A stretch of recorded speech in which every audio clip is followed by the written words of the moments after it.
Atos capítulo 5, versículo de número 12, diz assim: muitos sinais e prodígios eram feitos entre o povo pela mão dos apóstolos, e estavam todos unanimemente no pórtico de Salomão. Ninguém mais ousava juntar-se a eles, embora o povo os tivesse em grande estima. A multidão dos que criam no Senhor, tanto de homens como de mulheres, crescia cada vez mais, e de sorte que transportava os enfermos para as ruas e os punham em leitos e em esteiras, para que ao menos a sombra de Pedro, quando este passasse, cobrisse alguns deles. Também das cidades circunvizinhas concorria muita gente a Jerusalém, conduzindo enfermos e atormentados de espíritos imundos, e todos eram curados. Levantando-se o sumo sacerdote e todos que estavam com ele da seita dos saduceus encheram-se de inveja, lançaram mão dos apóstolos e os puseram na prisão pública.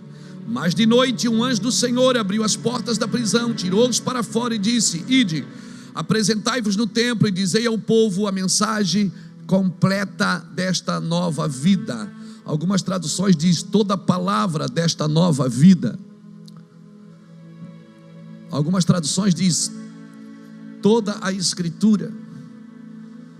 Mas a preocupação aqui é a mensagem completa. A mensagem completa desta nova vida. Espírito Santo, obrigado por esta manhã gloriosa. Senhor Jesus, nos rendemos a Ti e nos submetemos à Tua vontade, e que Teu nome seja glorificado aqui. Amém, irmãos? Irmãos, nós estamos com bastante gente. Eu sei que depois de 2 horas sentado começa a dar uma zica para levantar, para andar na igreja, para ir lá conversar com alguém. Mas por favor, você veio de tão longe, não perca nem um segundo daquilo que está sendo liberado aqui. Como disse o pastor Fernando, nós não temos tudo, mas nós temos parte, e a parte que nós temos, nós queremos servir bem servida a você. E o que trouxe você aqui certamente não foi porque você viu alguém bonito na internet, ou uma mensagem de alguém, algum avivalista. Na realidade, o que você viu foi uma palavra que te pegou por dentro.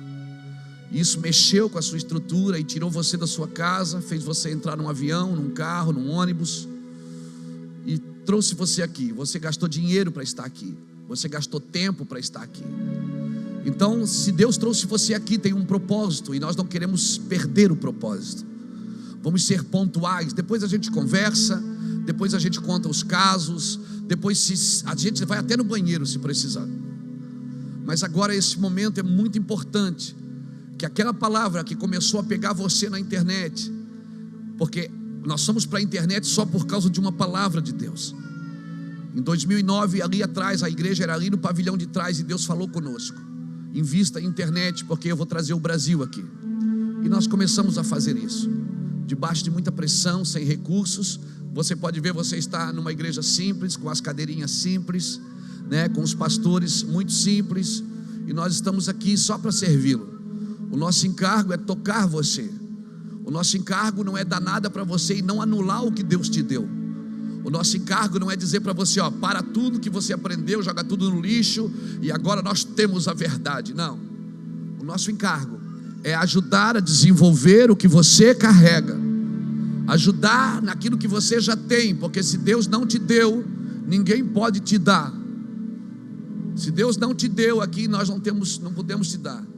Há uma palavra que é falada aqui em nosso meio por alguns de nossos pastores, principalmente o pastor José, que fala isso, que nós somos a costureira. Quem costura não somos nós, é a máquina. É a máquina que costura. Nós só juntamos as partes. Quem confecciona é o Senhor. Então o nosso trabalho aqui é juntar as partes, só norte, sul, leste, oeste. Amém? Por isso que eu sempre apresento as pessoas que vêm, porque essa é a nossa parte, é juntar o Brasil. E não dizer mais: aqui nós somos o estado do avivamento, aqui nós somos a igreja do avivamento, aqui eu sou o pastor do avivamento. Não, Deus não fechou monopólio com ninguém, não fechou monopólio com nenhuma denominação, Deus não fechou monopólio com nenhum estado. Então vamos parar com essa frescurada que aqui é terra de avivamento. Não, terra de avivamento é o Brasil. Deus levantou o Brasil, Deus levantou as Américas, Deus levantou a Europa, Deus levantou a Oceania. Aonde tem pessoas se reunindo em meu nome, diz o Senhor, ali eu estarei. E agora uma coisa é séria: sinais de avivamentos a gente não pode neutralizar. E o Brasil tem sinais de avivamento nesses dias. Quais são os sinais de avivamento? O caos, a corrupção, a mentira, o engano, as pessoas sem paciência, as pessoas sem Deus. Ontem eu estava assistindo alguns vídeos da internet, assim, eu assisti um, daí você sabe que quando você assiste um vídeo vem o outro, depois vem o outro. E aí eu parei numa página policial só vendo vídeos de assaltos. Eu assisti uns 8 vídeos de assaltos, eu não aguentei mais. Eu disse, não, é muito forte isso. Pessoas sendo mortas, assaltantes, a polícia, quando não era a polícia que morria, era o assaltante. E eu disse, meu Deus, Senhor, nós precisamos desesperadamente de um avivamento. As pessoas perderam a paciência, as pessoas são intolerantes, ninguém mais tem graça com ninguém, né? Todo mundo é muita gente, mas muitas pessoas não querem mais trabalhar para adquirir, querem adquirir sem trabalho, né? Querem adquirir sem esforço, querem adquirir sem vida, sem dedicação. Então, queridos, em nome do Senhor Jesus, o Senhor está nos posicionando e nos reposicionando como igreja. Então, quando eu li esse texto hoje, esse texto está no meu coração. Eu estava semana passada em Belo Horizonte, e Deus falou muito comigo sobre isso lá, e eu ministrei essa palavra lá. E eu pensei, eu vou falar essa palavra no café. Estive também em Joinville nesses dias. Essa palavra falou muito ao meu coração, porque você percebe que foi Deus que parou esse avivamento. Irmãos, a sombra de um homem estava curando. Imagina isso. A sombra de um homem estava curando. Ele passava, as pessoas se jogavam no chão, para que ao menos a sombra dele curasse alguns. Você imagina, Fernando, você está no lugar que as pessoas vêm cheias de caravanas, ônibus de todo lado, porque aquele homem ia passar e a sombra dele curava. E eu disse, Deus, nos devolve esses dias. E Deus disse, não, filho, preste atenção no que você está lendo. Ele disse, eu não quero mais que vocês andem na sombra de nenhum homem, eu quero que vocês andem na luz. Eu quero que vocês andem na luz. E aí Deus começou a me mostrar o que estava escrito no texto, porque a gente sempre vê, uau, meu Deus, a sombra de Pedro curava, e era avivamento. Mas se você olhar com atenção, você vai perceber que Deus parou esse avivamento. A sombra de Pedro curava, e Deus parou. Deus parou, colocou todo mundo na cadeia. E à meia-noite um anjo foi lá e disse, olha, voltem lá e ensinem a mensagem completa. Vocês estão vivendo um avivamento, mas isso aí tem dias contados, se vocês não colocar um fundamento aí. E a Bíblia diz que depois eles saíram da prisão e começaram a ensinar. Então eles entraram no templo e ensinavam. Não era mais um movimento só de sombras. Aleluia. Não era um movimento só de sombras, era um movimento de luz. Agora eles estavam ensinando. Eles não estavam só curando pela sombra, eles estavam acendendo luz dentro das pessoas. As pessoas agora estavam recebendo a luz do Evangelho, a luz de Cristo. Então nesses dias, irmãos, para tudo e vai ensinar, vai preparar uma geração. Amém. Tem alguns cultos na sua igreja que vai ter que parar, porque não fazem mais sentido. Nós precisamos parar, senta com 4 ou 5 numa roda, abre as escrituras e vai ensinando, vai colocando fundamento. São dias de fazer coisas pequenas que vão movimentar coisas grandes. Deus parou esse avivamento, Ele está disposto a parar. Foi Ele que parou, botou todo mundo na cadeia, pastor Edneu. Botou todo mundo na cadeia e de noite foi lá e disse, ó, voltem lá e ensinem o povo a mensagem completa. Existe um evangelho genuíno, completo, que nós precisamos degustar dele, irmãos. Não são dias de movimentar as águas para que o primeiro que chegue seja curado. São os dias de dizer para as pessoas, pega a tua esteira, levanta e anda. Pega a tua esteira, levanta e anda. Não são dias de transferir culpas. Ah, ninguém me põe na água. Eu não estou mandando você entrar na água, eu estou mandando você andar. E quando eu chego, alguém chega na minha frente. Ou seja, eu estou nessa situação porque alguém chegou primeiro, tomou o meu lugar.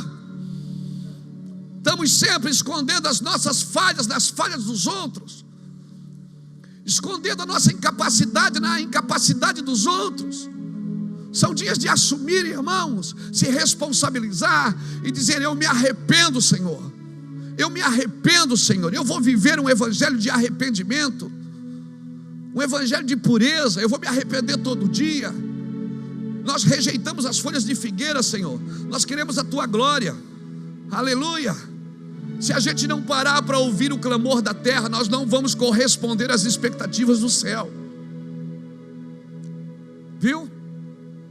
Eu gosto assim, quando você me olha quieto, porque eu sei que está aí dentro, está uma revolução. Esses dias alguém falou assim: por que as pessoas não caem na unção? Eu disse: porque elas estão caindo por dentro.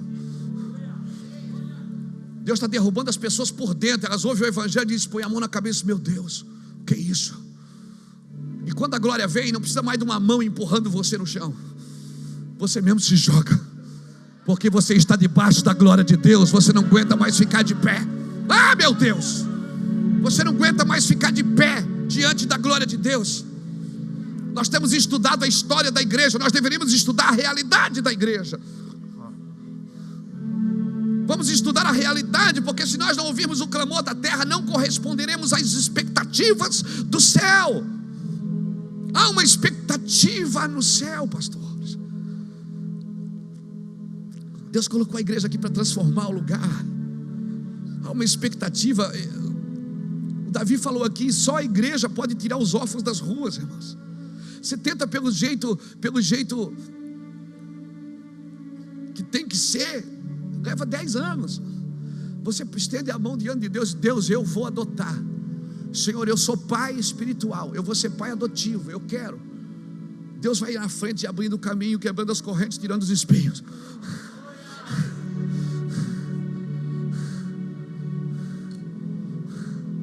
O coração do rei está na mão do Senhor. Se o coração do rei está, o do juiz também, o do promotor também, amém? O do comerciante também, está tudo na mão do Senhor, irmãos. Pelo amor de Deus.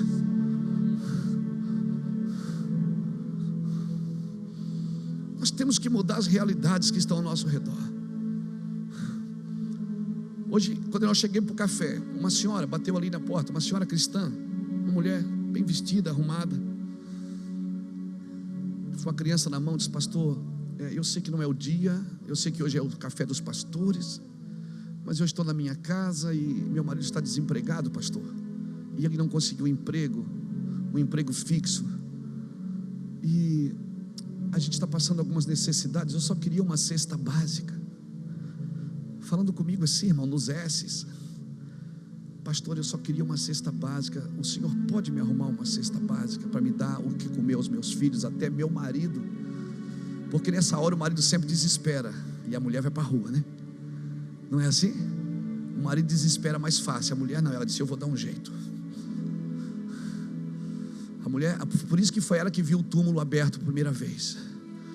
Por isso que foi ela que Jesus pareceu a primeira vez, porque ela sempre traz um sentido. Ela me procura: pastor, eu só queria uma cesta básica. Eu estava com algum trocado no bolso. Eu digo: não, eu vou dar mais do que uma cesta básica para você. Uma cesta básica é o básico. Deus não te chamou para o básico.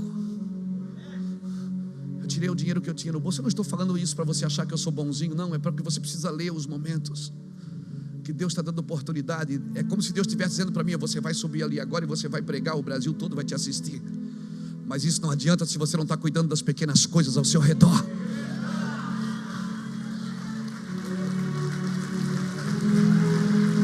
Deus sinalizou isso para mim ali atrás. Ele falou: daqui a meia hora você vai subir ali, você vai pregar o evangelho, o Brasil vai te assistir. Mas se você não consegue matar a fome de alguém que está do seu lado, cara, isso não serve para nada. Você tem que parar algumas coisas. Se você não parar algumas coisas para fazer o que Deus chamou você, as coisas singelas da vida, sentar com uma mulher que o marido está desempregado e dizer: não, pega aqui, eu vou te ajudar. Fala para o seu marido que existe um Deus que vai abrir uma porta para ele essa semana. São essas coisas que não aparecem, que nós não estamos vendo na internet, que não tem uma câmera de televisão filmando para dar status, para encher cadeiras de igreja depois. São milagres que ela botou a mão na boca. Não, mas todo esse dinheiro, eu digo, é seu. Do meu lado ninguém passa fome. Do meu lado ninguém passa necessidade. Se eu sou um ministro do Senhor e as pessoas estão com fome do meu lado, vai fazer outra coisa, você não tem chamado para ser pastor. Não, mas as minhas ovelhas, se as suas ovelhas só ouvem a sua voz, mas não comem na sua mesa, é desse evangelho que eu estou falando, amigo. É esse evangelho que vai salvar as nações, que vai transformar as vidas.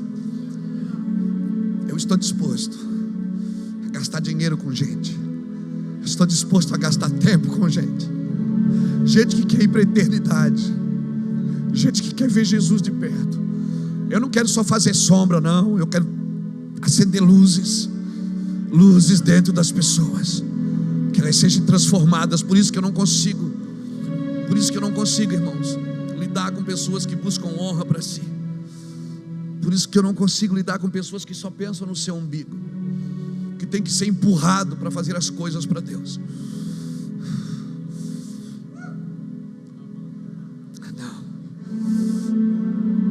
Nós precisamos entender por que Deus está dando dinheiro para a gente. Você precisa entender por que o teu ministério está prosperando. Você precisa entender isso. Não estude mais a história da igreja. Não que isso não seja importante. Estude a realidade da igreja.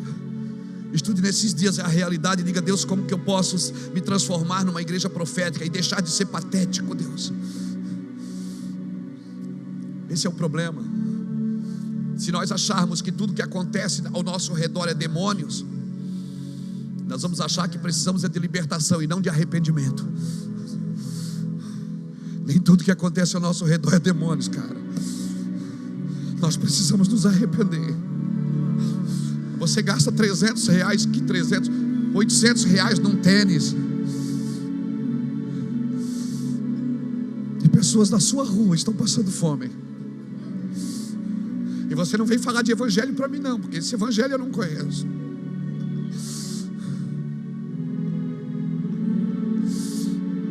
Você que gasta 5, 6 mil reais para comprar uma roda nova para o seu carro. E pastores do seu ministério estão com o pneu careca, passando dificuldade para vir na igreja, tem que vir de ônibus porque o carro não anda mais. Não, vamos acordar, cara. Vamos acordar para o Brasil, pelo amor de Deus. Que comece esse apogeu ao nosso redor, que comece essas coisas ao nosso redor, que comece essa carência, que a gente se sinta a miséria. Compaixão, sabe o que significa a palavra compaixão? A palavra compaixão significa sofrer pelo outro. Se eu não sofro por ninguém, cara, eu estou sofrendo só por mim. Porque tem gente que só sofre pelos seus pedidos, vai para a fila do pedido, Deus não dá e vai para casa sofrer. Não são as ações que te fazem grande. Não são as ações, é você que faz grande as ações. Amém? Porque tem muita gente fazendo coisas grandes, mas por interesses pessoais. É você que faz grandes as ações. Aleluia. Amém? Posso dar um conselho de pastor, já que você veio aqui. Quando você veio aqui, você está dando liberdade para mim falar. Então, Deus não está atrás de métodos bons, Deus está atrás de homens bons. Bons homens vão ter bons métodos, mas nem todos os métodos bons geram bons homens. Aleluia. Eu sonho com o evangelho, irmãos, que todo mundo tem o que comer. Eu sonho com o evangelho que todo mundo pode viver. Eu sonho com o evangelho que, como o pastor Jacques falou aqui hoje, de amor, que supera os defeitos, que supera os pecados. Um evangelho que não estende o dedo, mas estende a mão. Eu sonho com o evangelho, com uma igreja, e eu sei que nós vamos viver isso, porque é isso que vai gerar um avivamento. Eu sonho com o evangelho puro, simples, das coisas simples, do prato na mão, da marmita. Nós ficamos muito sofisticados. Nós ficamos muito sofisticados na igreja. Nós ficamos camarada, às vezes, para ir pregar numa igreja, ele existe, tem contrato no site para você assinar, porque são os interesses pessoais.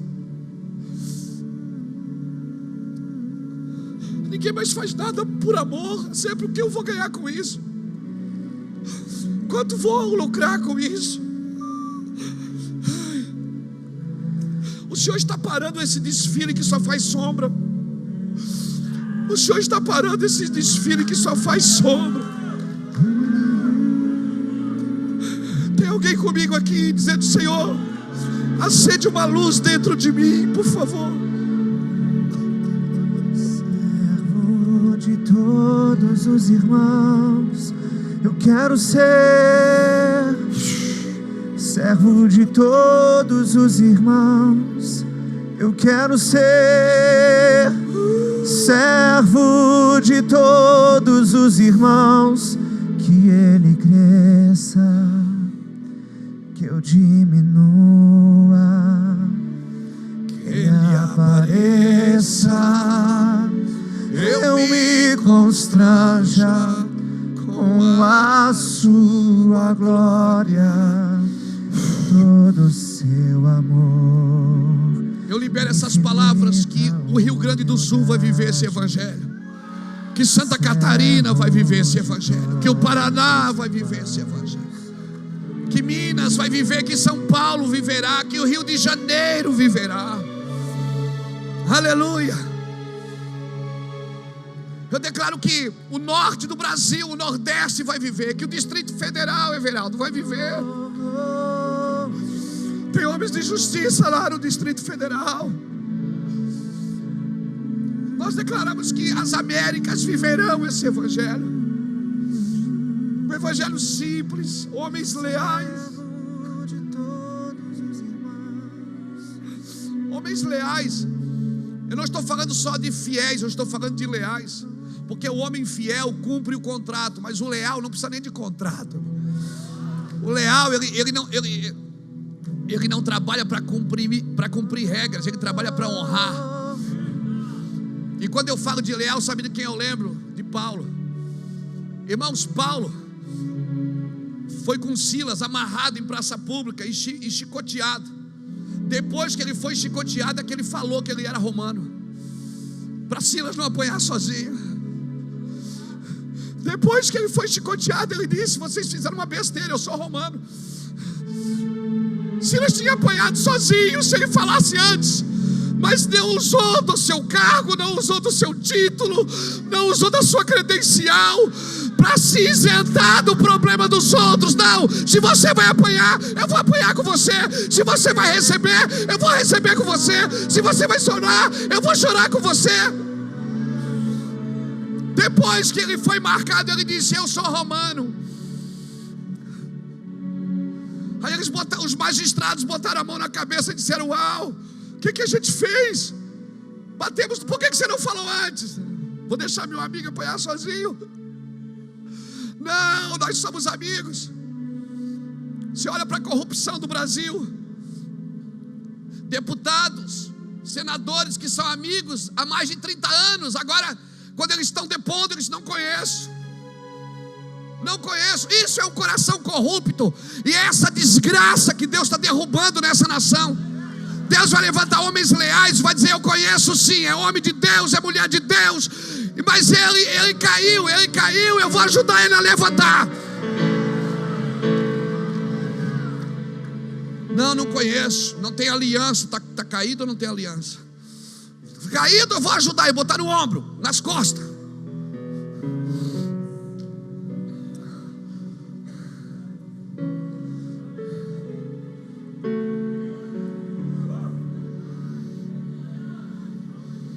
Eu estou falando de lealdade nos púlpitos, eu estou falando de lealdade nos ministérios.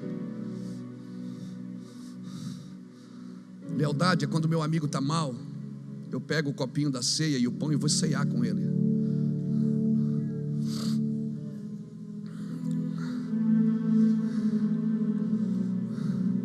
Porque não é porque eu como e bebo da ceia que eu sou mais digno do que ele. Eu sou dignificado por Jesus. O Senhor está parando esse desfile que só faz sombras. está dizendo: voltem lá e ensinem o povo. Ensine os empresários a pagar impostos. Ensine os empresários a fazer a coisa certa. Ensine eles a dizimar. Ensine eles a ofertar.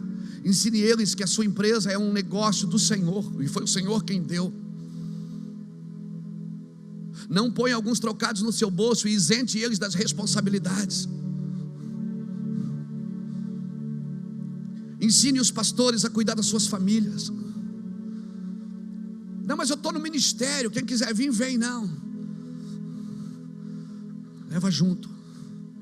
Vai junto, nem que seja para dormir no banco da igreja. Não deixe ninguém para trás. Mas o meu filho, eu fui criado nos bancos da igreja presbiteriana, irmão, de menino. E depois, anos depois, eu estava vendendo drogas. Mas quantas noites eu fiquei vendendo drogas, lembrando dos bancos da presbiteriana. Traga seus filhos, nem que seja para dormir no colo. O espírito deles vai ser marcado para sempre. Não vou na igreja que nem os meus filhos incomodam. Filho não incomoda você. Filhos são herança do Senhor, rapaz. Acorda. O Senhor está parando essas sombras que a gente criou para se colocar embaixo e dizer que é Deus que está fazendo. Deus está dizendo: eu estou parando isso. Ei. Ele parou o desfile de Davi. Davi queria trazer a arca. Ok, você está fazendo a coisa certa, mas do jeito errado. Assim não funciona, Davi. Uzá morreu. Davi pôs a mão na cabeça e disse: uau, tem alguma coisa errada. Como eu vou trazer a minha arca do Senhor?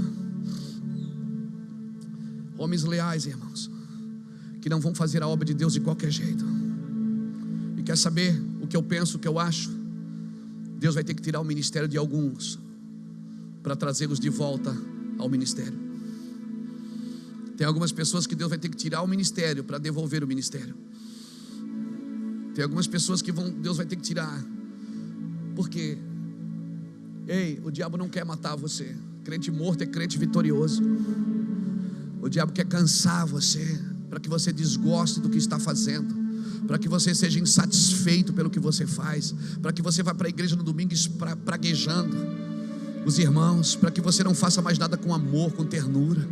O diabo quer que você canse. E é assim como Isaú, você chega do campo cansado e vai começar a negociar os seus valores. Então para tudo, cara. Para tudo. Não está bem, põe alguém domingo para pregar. Fica em casa vendo televisão com seu filho. Está amarrado, pastor? Fica vendo o Sítio do Pica-Pau Amarelo. Passa ainda? Passa. Sítio do Pica-Pau Amarelo? Não passa? Vila Sésamo? Passa? Não passa mais, né?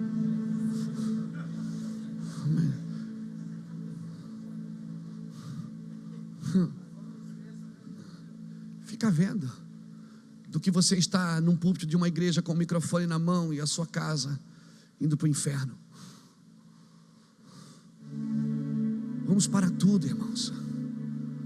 Vamos para tudo. Vamos voltar a parar de fazer sombra. Vamos cuidar. Às vezes, quer saber, às vezes seu filho não quer ir na igreja, ele quer ir no McDonald's. Ele quer só comer um Big Mac. Mas ele pode comer, mas ele só queria ir comer com você.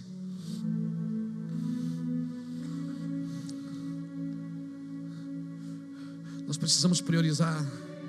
Nós precisamos voltar a ser profético. O problema é que nós queremos fazer só coisas grandes, e as coisas grandes estão nos roubando das coisas pequenas. Irmão, deixa eu te falar uma coisa. Sirva a multidão, mas não pare na necessidade delas. Não pare. Ouça a multidão, mas não pare na opinião delas. Abençoe a multidão, mas não pare na idolatria delas. Chore com a multidão, mas não pare na dor delas. Se alegre com a multidão, mas não pare nas festas delas. Se você parar na multidão, você não vai chegar na cruz.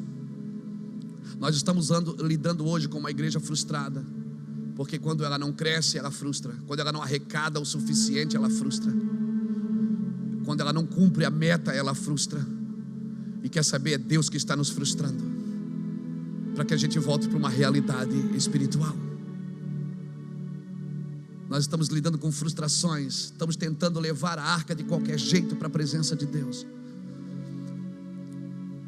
o Senhor parou todo mundo, botou na cadeia e disse: olha, ensine o povo a mensagem completa desta nova vida.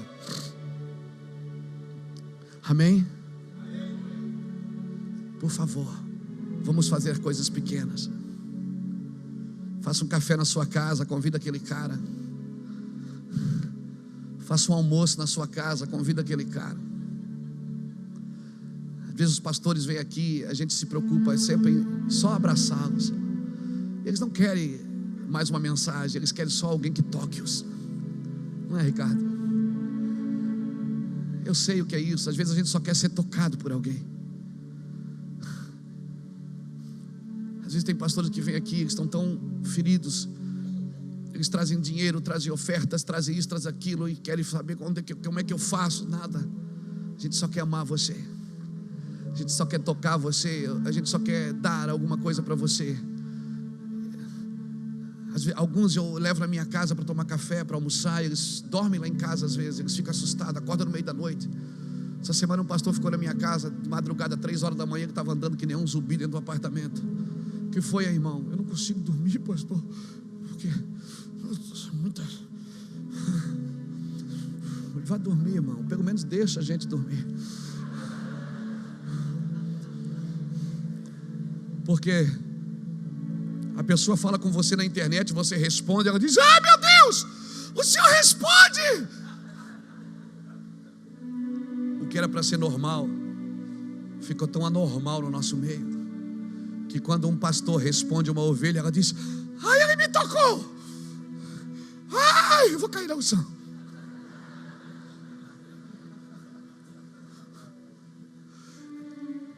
Ela está tão longe do púlpito, ela ficou tão longe, aquilo lá parece que é um negócio intocável, né? Os irmãos que estão sentados lá em cima, parece que eles vieram do céu, pousaram a espaçonave ali atrás. Está todo mundo muito... E a gente criou uma cultura que cara feia é sinônimo de santidade. A gente criou uma cultura...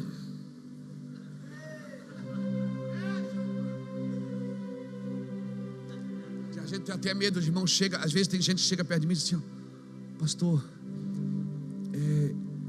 o senhor permite tirar uma foto? Eu digo: claro, irmão. Eu tenho até umas 3x4 aqui, pega aqui.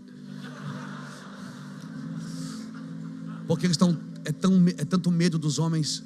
Foi criada uma cultura que as pessoas são intocáveis. Que aquele cara, uau, eu nunca vou chegar naquele lugar. Meu Deus, ele deve orar 20 horas por dia. Eu não, irmão. Aquele cara ali é intocável.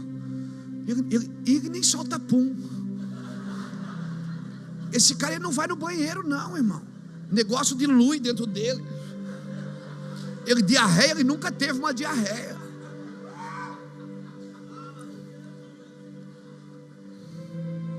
Esse é o nosso problema. E foi por isso que o Senhor parou a igreja e disse: vão lá e ensinem que a sombra de vocês só está curando porque vocês andam na luz. Só faz sombra quem anda na luz. Vai lá e ensinem eles que isso que está acontecendo aqui é só uma partícula daquilo que pode acontecer com eles todos os dias na sua casa. Ai, irmãos, esse evangelho que nós sonhamos, essa coisa simples. Deixa eu descer aqui. Essa coisa do toque, Willer, do toque, Vilmar, do beijo, dá um beijo aqui, cara. Essa coisa gostosa que é o evangelho, de tocar pessoas. E aí, como é que você está? O Flamengo perdeu ontem, não perdeu? Glória a Deus, aleluia, glória a Deus. E o Corinthians? A gente ficou muito intocável. Fala uma que está amarrada, irmão. Não fala isso. Tem misericórdia, glória de Deus. Relaxa aí, ei. Relaxa. Relaxa. Amém? Relaxa. Não deixa as pessoas só ver a sombra que você faz. Deixa elas ver quem você é. Deixa elas ver você nervoso, você bravo. Deixa elas ver você fechando alguém no trânsito, perdendo a cabeça.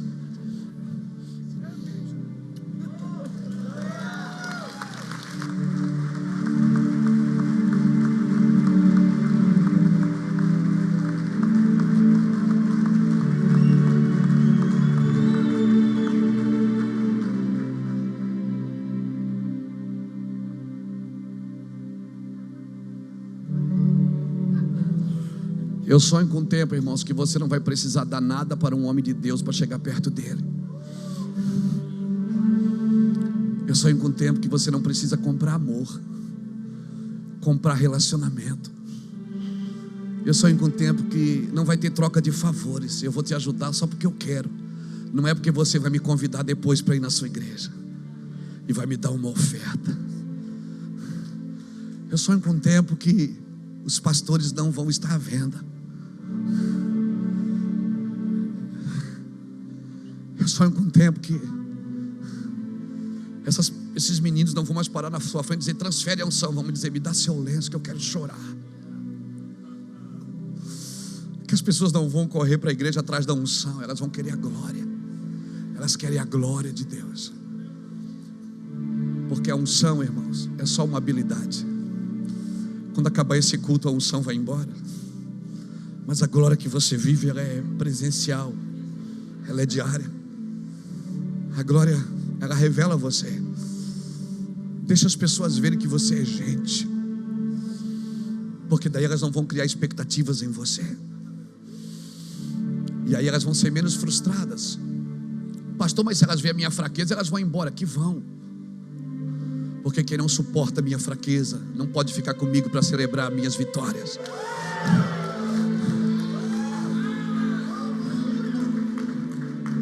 Quem não suporta as minhas fraquezas, as minhas dores, os meus anseios, não pode ficar perto de mim para celebrar as minhas vitórias. Vamos derrubar qualquer personagem que a gente criou para que as pessoas venham à igreja que nós pastoreamos. Vamos tirar esse estrelismo, esse glamour, esse brilho que a gente criou, essa purpurina que a gente jogou. O véu já foi rasgado. Não costure ele de novo. Deixa as pessoas chegarem. Deixa Deus sair. Deixa as pessoas sentar com você e ver que você é gente. Conte os seus defeitos para elas. Fala das suas fraquezas. Quando alguém vem me contar: pastor, eu fui tentado, eu digo: eu também. Você foi aqui, mano? Foi ano passado, foi ano retrasado? Rapaz, ano passado, ano retrasado foi difícil, né? Eu conto sempre um defeito meu para que ele relaxe, para que ele não pense em casa: Senhor, quando ele orar, ele não diga: Senhor, eu quero ser que nem o pastor Luiz. Não, que ele diga: eu quero ser que nem Jesus. O Jesus que o pastor Luiz serve, o Jesus que o pastor Luiz adora, aquele Jesus é que faz dele esse homem. É com esse evangelho que eu sonho, irmãos. É com esse evangelho. Uma igreja que não fala mais mal de ninguém. Uma igreja que se reúne não para atacar os outros. Pastor, mas o senhor fala. Eu não falo, irmãos. Você nunca vai ver eu dar nome de ninguém, nome de pessoas, nome de ministérios. Eu não bato na igreja, eu bato naquilo que a gente pensa que é igreja. Essa igreja de plástico, essa igreja genérica, que só tem o mesmo rótulo, essa igreja precisa cair para que a igreja genuína se levante. E quer saber, ela não está em outra congregação, ela está aqui dentro, no nosso meio. Essa igreja que nós estamos tentando criar, esse glamour, que quando cai alguma peça do teatro, a gente fecha as cortinas para ninguém ver. Eu sonho com um tempo que a gente precisa tirar do nosso meio o estender de dedo. Abra sua Bíblia comigo em Mateus 12, 36.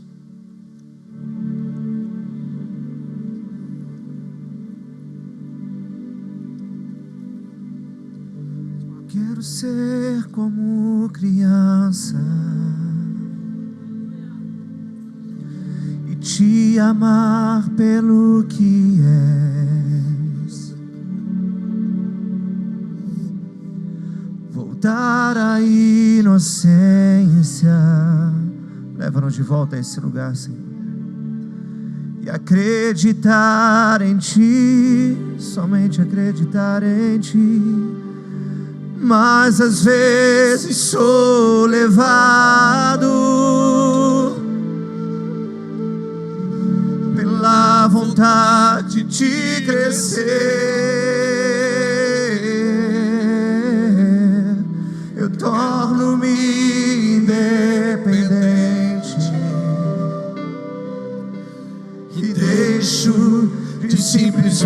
ti crer.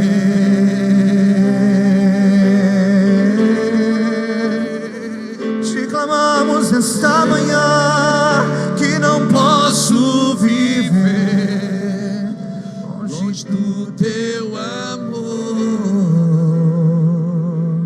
Senhor. Eu não posso viver longe do teu afago, Senhor. Não posso viver longe do teu abraço, meu Abba Pai, Senhor.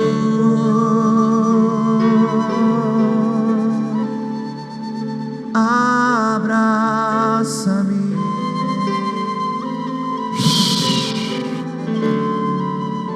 abraça-me, meu Abba Pai, meu Abba Pai, abraça-me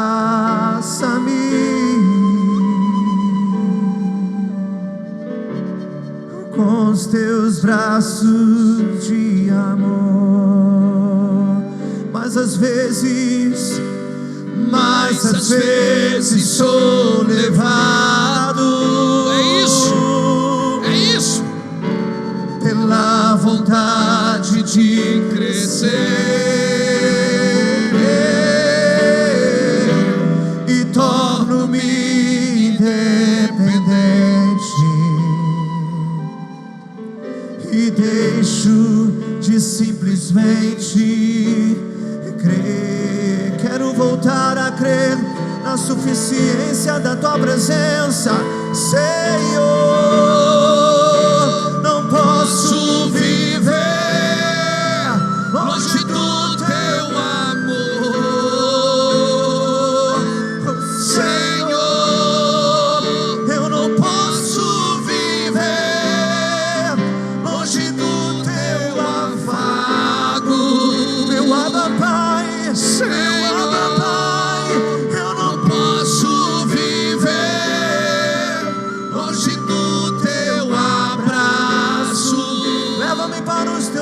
Senhor, não, eu não posso viver longe do teu amor. Sim, Deus, sim.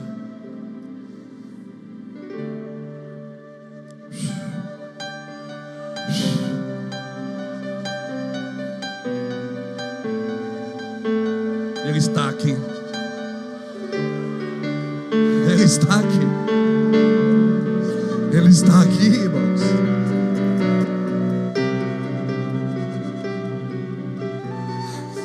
Ele está aqui. Sim, Ele está aqui. E a andorinha encontrou um ninho para si. Ele está aqui, Ele está aqui.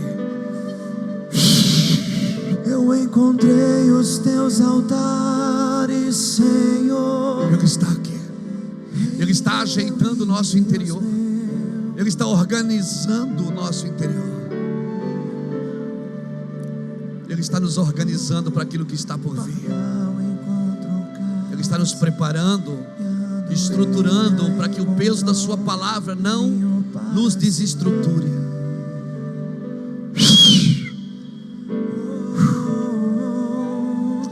Mateus 12.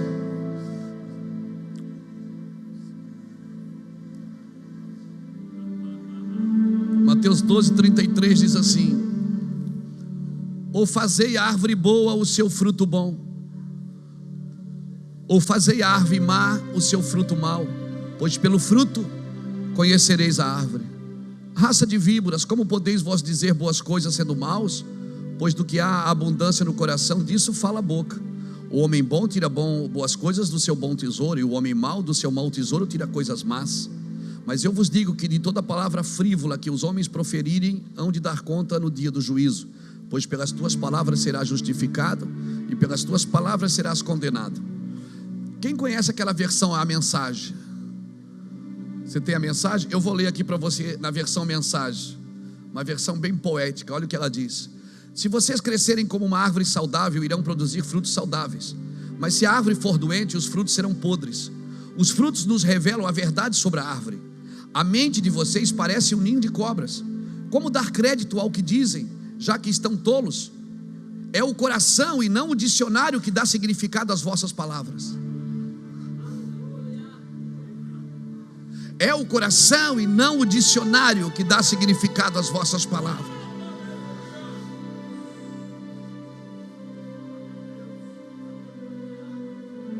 Pegou isso? A pessoa de bem produz boas obras e boas palavras a todo tempo, mas a pessoa má é como praga no pomar. Permitam-me dizer uma coisa: cada uma dessas palavras impensadas voltará para assombrá-los. A hora da prestação de contas vai chegar. As palavras são poderosas, levem-na a sério. Elas podem ser a sua salvação, mas também podem ser a sua condenação. Quando Jesus fala aqui de toda palavra frívola, a palavra frívola significa argos, que quer dizer partículas negativas, que quer dizer palavras que não estão carregadas de responsabilidade, palavras sem labor, palavras sem trabalho, palavras que você fala, mas não está comprometido com elas. É isso que é palavra frívolas, e os nossos púlpitos infelizmente estão cheios de palavras frívolas. Pelas palavras será liberada, pelas palavras liberadas nós seremos julgados ou salvos. A igreja ela vai ser julgada principalmente por esses três fatores: pelas palavras liberadas, pelas obras e pelas intenções do coração. Porque você pode ter boas palavras e boas obras, mas com que coração você faz isso? Qual é o interesse seu de fazer isso? É só encher suas cadeiras? É só dar nome à sua denominação? Você está construindo Babel, vamos fazer uma torre e edificar uma cidade para que tenhamos um nome. Nós já temos um nome aonde nos apoiar, e o nome é Jesus, que está acima de todo nome, a qual todo joelho se dobrará e toda língua confessará. Amém? Amém? Louvado seja Deus. Agora abre Levíticos capítulo 13 comigo.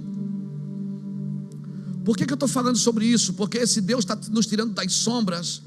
Nós temos que ir ensinar o povo a mensagem completa, e a mensagem completa, ela tem que começar por isso. Levíticos 13 e o versículo 44. Levíticos 13, 44 diz assim: leproso é aquele homem que está imundo, o sacerdote o declarará imundo totalmente, na sua cabeça está a praga.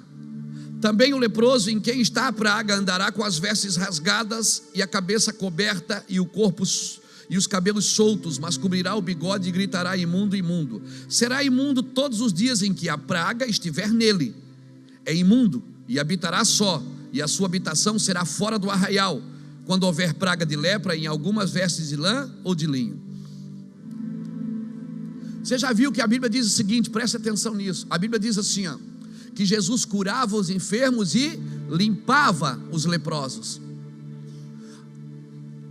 A Bíblia está trazendo duas conotações aqui: lepra e enfermidade. Por que Jesus curava o enfermo e limpava o leproso? Porque lepra não era uma enfermidade física somente.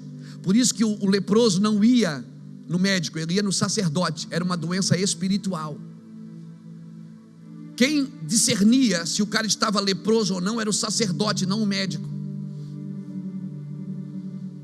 Agora pasmem, irmãos, como que a lepra nascia na vida de uma pessoa? Quando essa pessoa falava mal da outra, quando a outra não estava perto. Lepra, escute, igreja. A palavra lepra vem da palavra tesarate. Tesarate era o resultado de Lashon Hará. O que é Lashon Hará? Língua maledicente.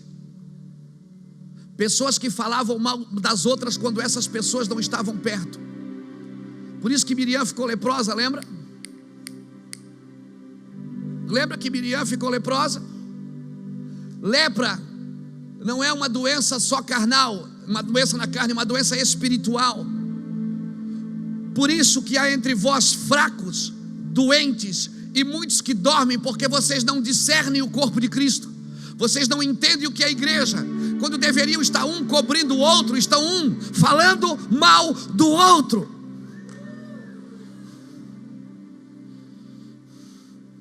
Sem exceção.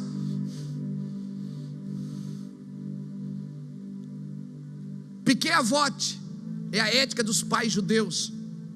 E a ética dos pais judeus diz que se você fala mal de uma pessoa quando ela não está presente, você está praticando um pecado pior do que homicídio, pior do que incesto, pior do que idolatria. Por isso que quando Jesus disse: quando falas mal do teu irmão, já o mataste.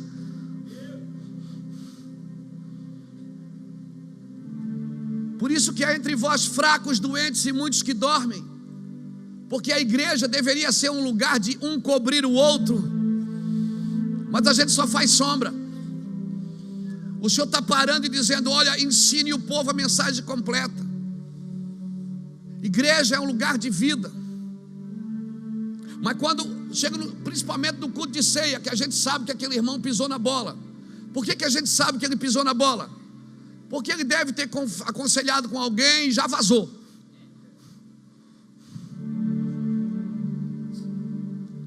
Porque muitos dos conselheiros não guardam a vida dos outros, quando deveriam guardar, chorar pelo outro.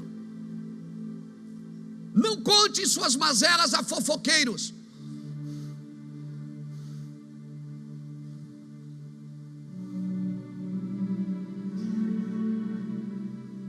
Cobrir a vida dos outros, irmãos, é você chorar, enfiar um punhal em você pelo outro. É você fazer o que Paulo fez. Eu sou romano, mas eu não vou deixar meu amigo apanhar sozinho. Eu vou apanhar com ele. Nós não sabemos o que é igreja, por isso que não vivemos avivamento. No culto de ceia, quando alguém pega o copinho, que a gente sabe que ele está em pecado, as pessoas já ficam olhando e dizendo: olha, ele vai pegar o copo. Olha, está amarrado, ele não pode comer, ele é indigno. Ai, que cara de pau.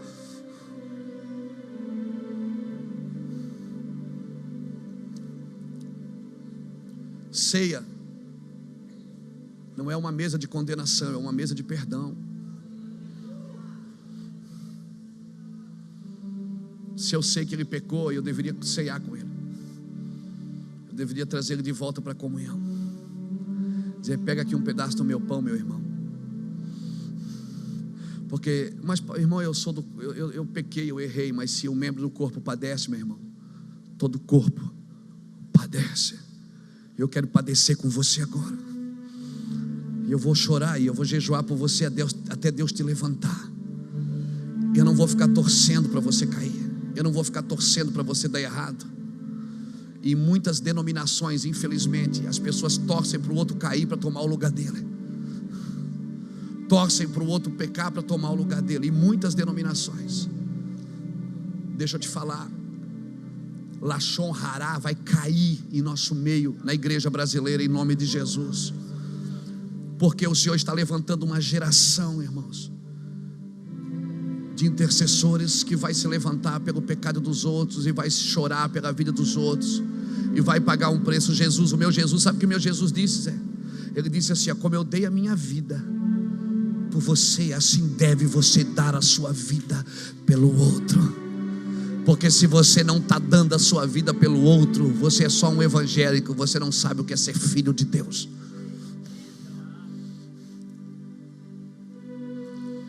O Senhor está parando o nosso desfile, que só faz sombra. O Senhor está nos trazendo de volta. Lashon Hará vai cair por terra. Agora, assustem. Uma coisa era eu estar leproso, uma coisa é eu falar mal de você, aí eu fiquei leproso. Outra coisa era a casa leprosa. Abra comigo Levíticos 14.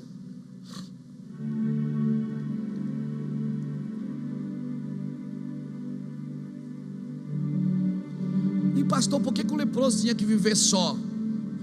Ele tinha que viver só para ele se ligar no que ele estava fazendo. Ele tinha que viver só para não contaminar a casa, porque um leproso de língua solta, ele contamina a casa inteira.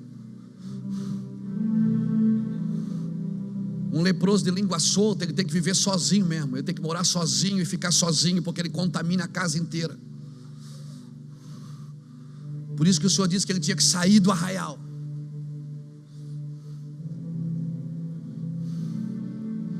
Sai do arraial porque você é leproso, você é maldizente.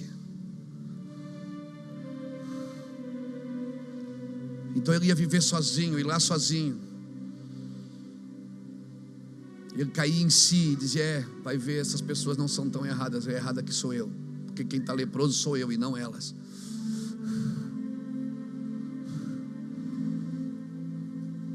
Fica comigo aqui.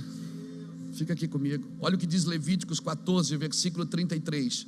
Disse o Senhor a Moisés e a Arão: quando entrardes na terra de Canaã, que vos darei por possessão, e eu enviar a praga da lepra a alguma casa da terra da vossa possessão. Quem é que envia a praga da lepra? Quem é que envia?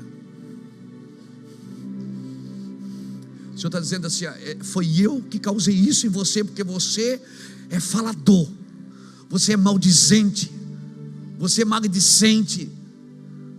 Isso não é o diabo que está fazendo, sou eu. Olha aqui, versículo 35. O dono da casa fará saber ao sacerdote, dizendo: parece-me que há praga na minha casa. O sacerdote ordenará que esvaziem a casa antes de ir examinar a praga, para que não seja contaminado tudo que nela há. Depois entrará o sacerdote para examinar a casa, e se o examinar a praga, notar nas paredes a casa manchas verdes ou vermelhas, parecendo mais profundas do que a parede, o sacerdote sairá da casa e isolará durante 7 dias.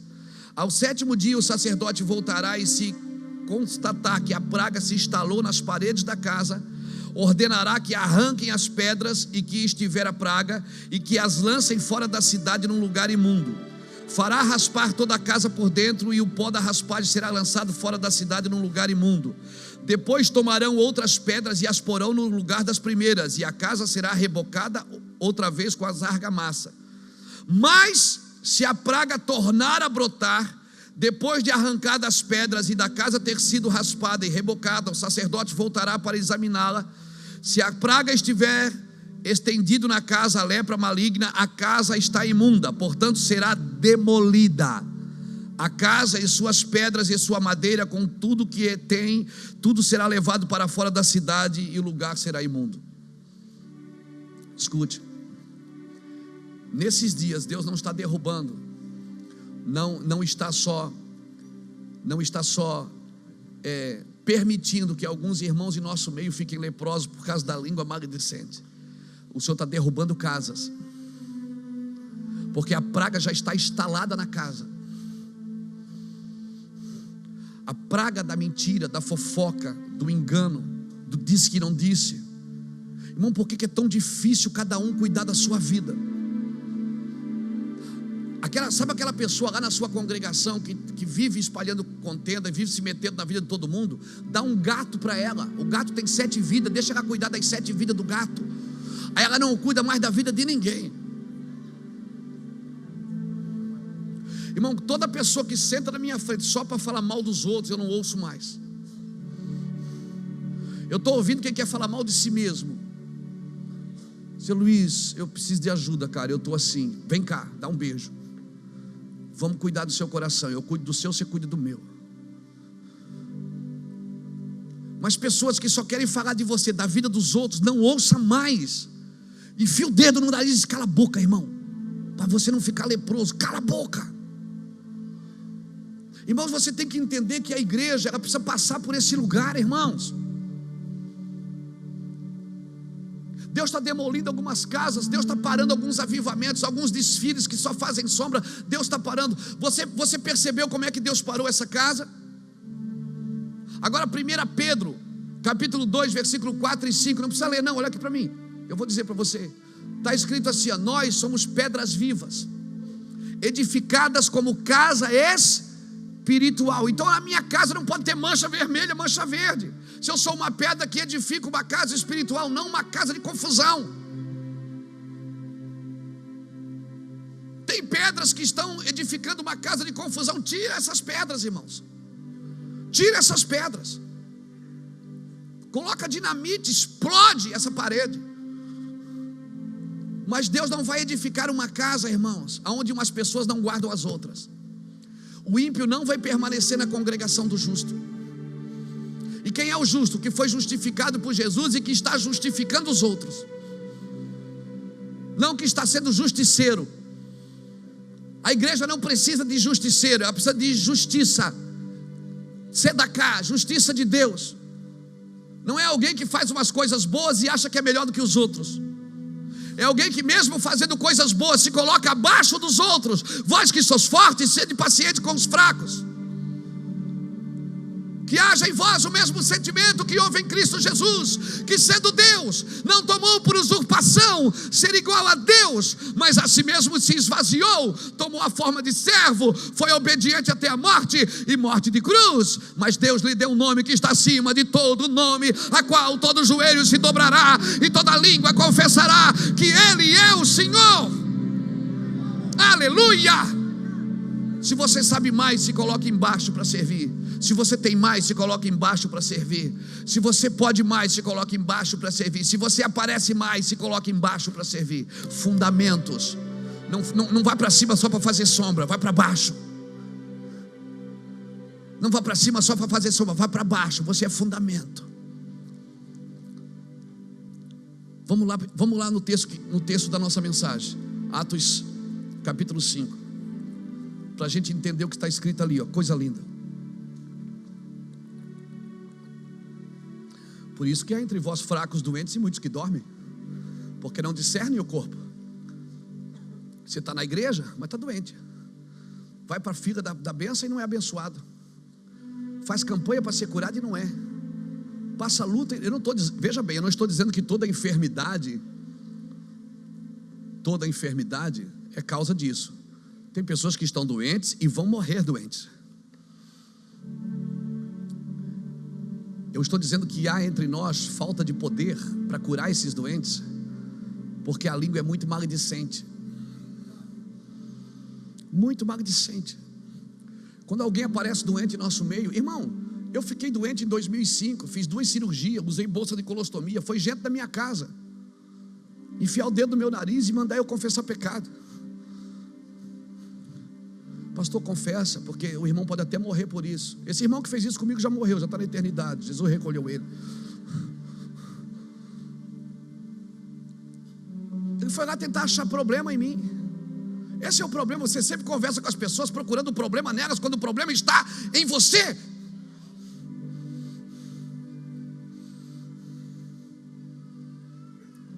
Deus tem que tirar a janela e colocar um espelho na nossa frente, irmãos.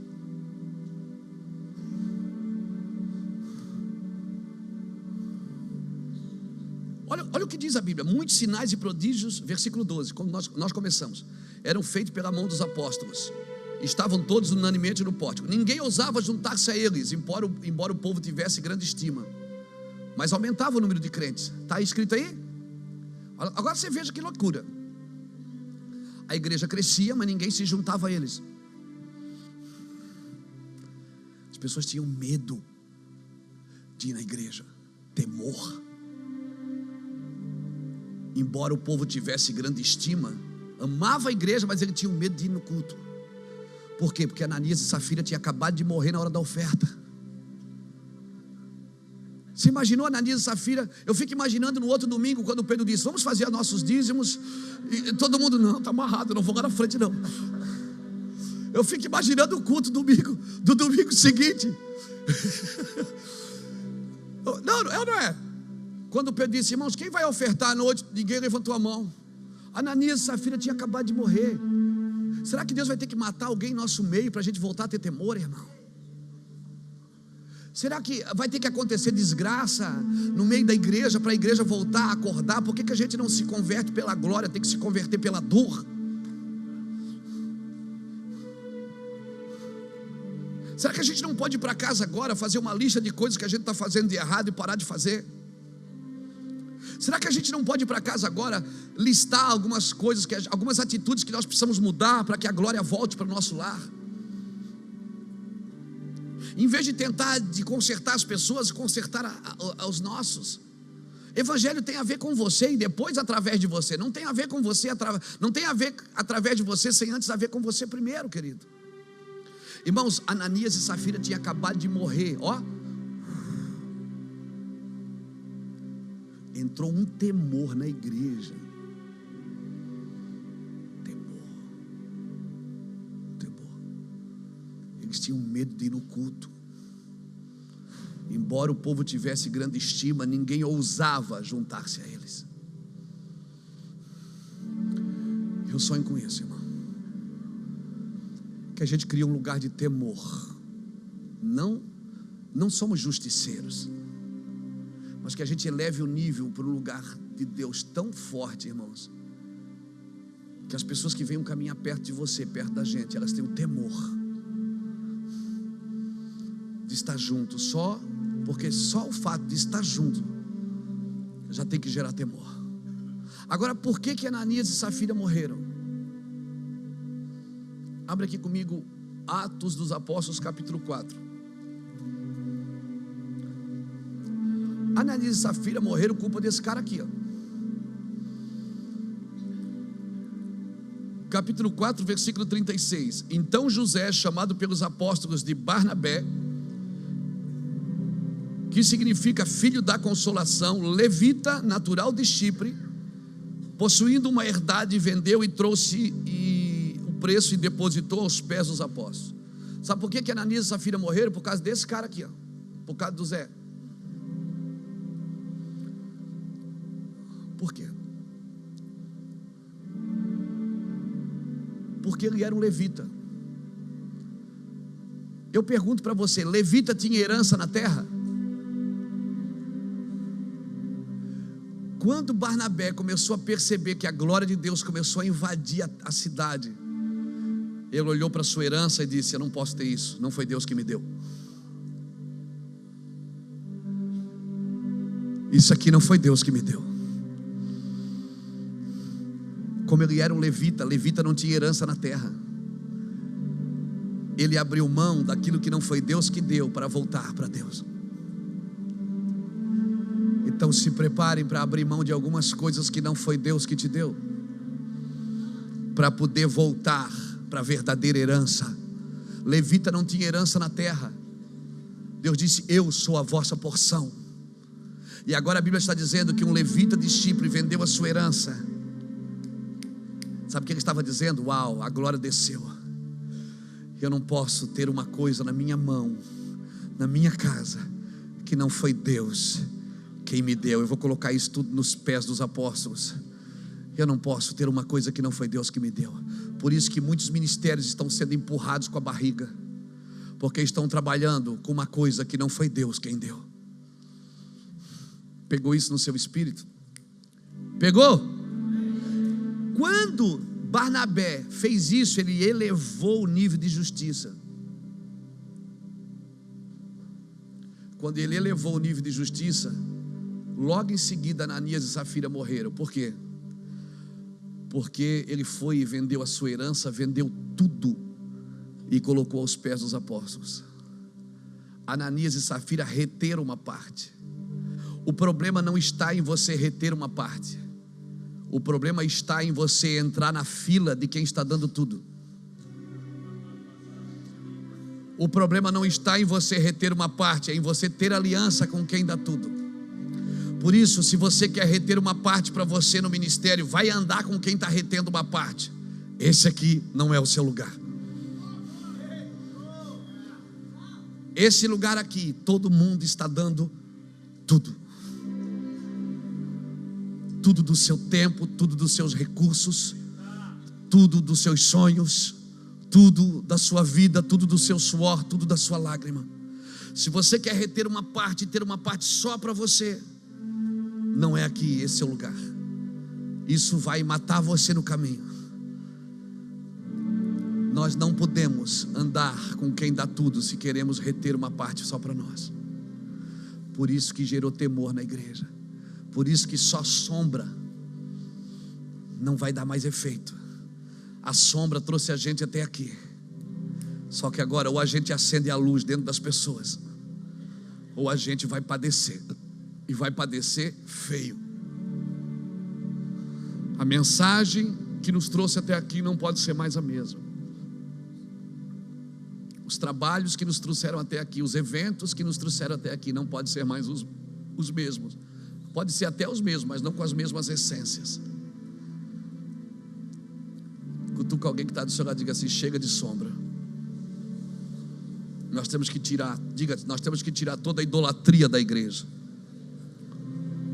Toda a idolatria. Toda a idolatria da igreja. Amém, irmãos? Acabou a idolatria? Eu quero usar uma parte de uma palavra que o Davi pregou aqui numa quarta-feira da semana passada. Quando ele estava falando disso, Davi, você acabou de me dar a mensagem do café, porque essa palavra estava no meu coração. E eu estive lá em Israel, e eu estive lá em Cesareia de Filipe. E quando você vai em Cesareia de Filipe, tem uma caverna assim, uma caverna numa rocha. E aí você entende por que Jesus levou os discípulos lá. Abra comigo Mateus. Me dá só mais uns 15, 20 minutinhos, eu vou terminar. Abra comigo Mateus 16.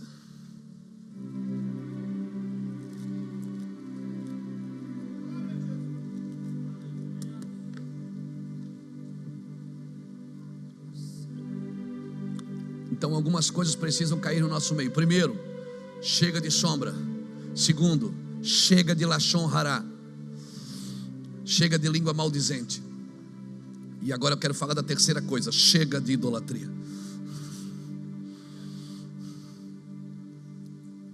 Se nós queremos um avivamento, nós precisamos ajustar a igreja.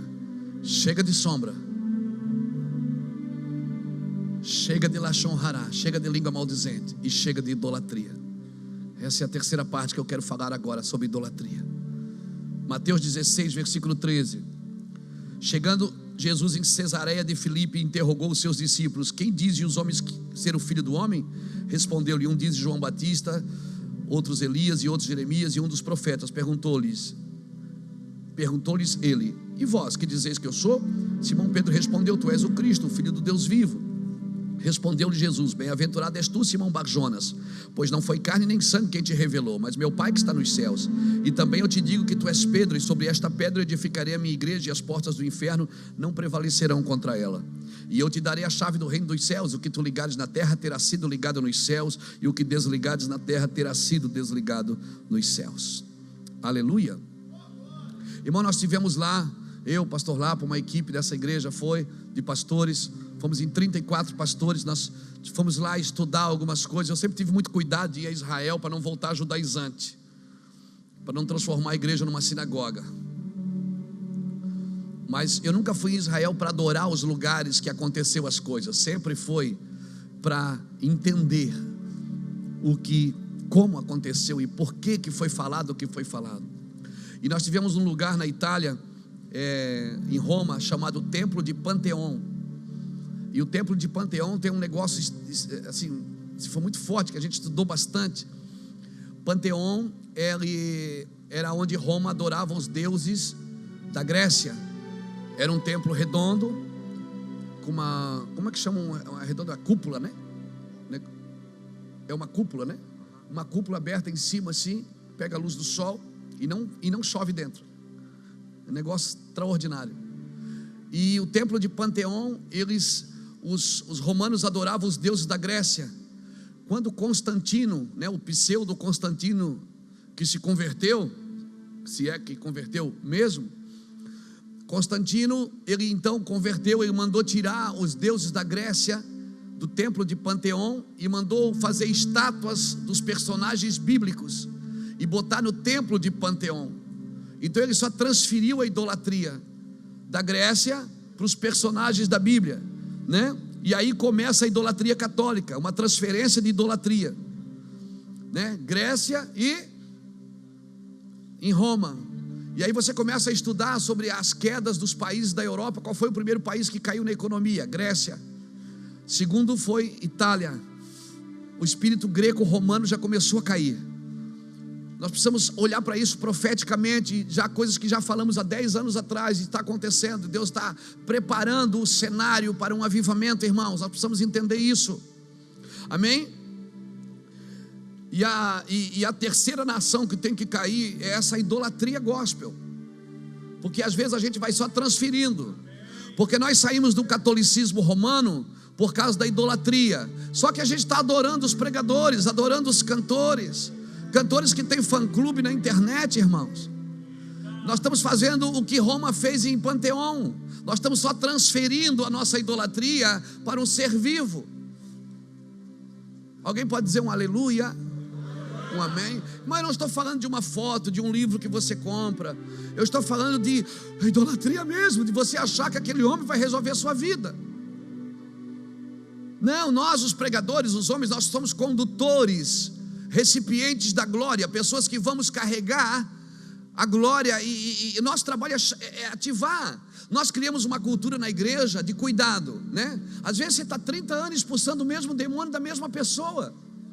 Irmãos, Nicodemos ia ter com Jesus toda noite. Chegou uma hora que Jesus olhou para Nicodemos e disse: Nicodemos, até quando você vai vir aqui? Você tem que se converter, você tem que nascer de novo. Você está vindo aqui conversar comigo, mas você não converte. Você tem que nascer de novo, Nicodemos, da água e do Espírito. Irmãos, e nós criamos a igreja do cuidado. A gente quer cuidar de todo mundo, como é precioso, irmão, estar bem junto a ti, e juntos lado a lado andamos com Jesus. Eu sou um com você, e nós somos mesmo, somos um. Agora, como que eu vou ser um com o irmão? O meu cuidado dele, olha aqui para mim, o meu cuidado que eu tenho que ter com o meu irmão não é massagear o ego dele, não é falar as coisas bonitinhas para que ele fique na igreja comigo, porque se eu for pesado, ele vai segurar o dízimo. Deixa ele segurar o dízimo, não é o dízimo que sustenta a igreja, é Jesus. Nós criamos uma igreja confortável para todo mundo. Se a pessoa não gosta do que ouviu, ela disse: eu não gostei, me ofendeu. Ei, escute uma coisa séria. Se você quer ser honrado, você precisa aprender a ser desonrado. Você nunca vai aprender a lidar com a honra sem aprender a lidar com a desonra. Se você quer criar um ambiente de honra, deixe que as pessoas se desonrem, não tem problema. Se você reclama honra, você não está procurando honra, você está procurando bajulação, que é muito parecido com a honra. Se eu sou honrado, irmão, toda pessoa que foi honrada, ela já carregou uma cruz. Eu estou falando honrada, não bajulada. Se nós não criarmos um ambiente de desonra, que a gente aprende a lidar com a desonra, aprende a lidar com a ofensa, nós vamos ficar doentes na igreja, irmãos. E quando nós estivermos pregando com o microfone na mão, nós vamos dar pau em todo mundo. E a gente diz: eu falo a verdade e pronto. Isso não é falar a verdade e pronto. Tá, não tá? Eu estou sentindo assim uma serenidade aqui, irmão. Tá gostoso, não tá? Eu estou sofrendo muito aqui. Estou todo doído. Vai bater em cavalo, porque o homem não aguenta.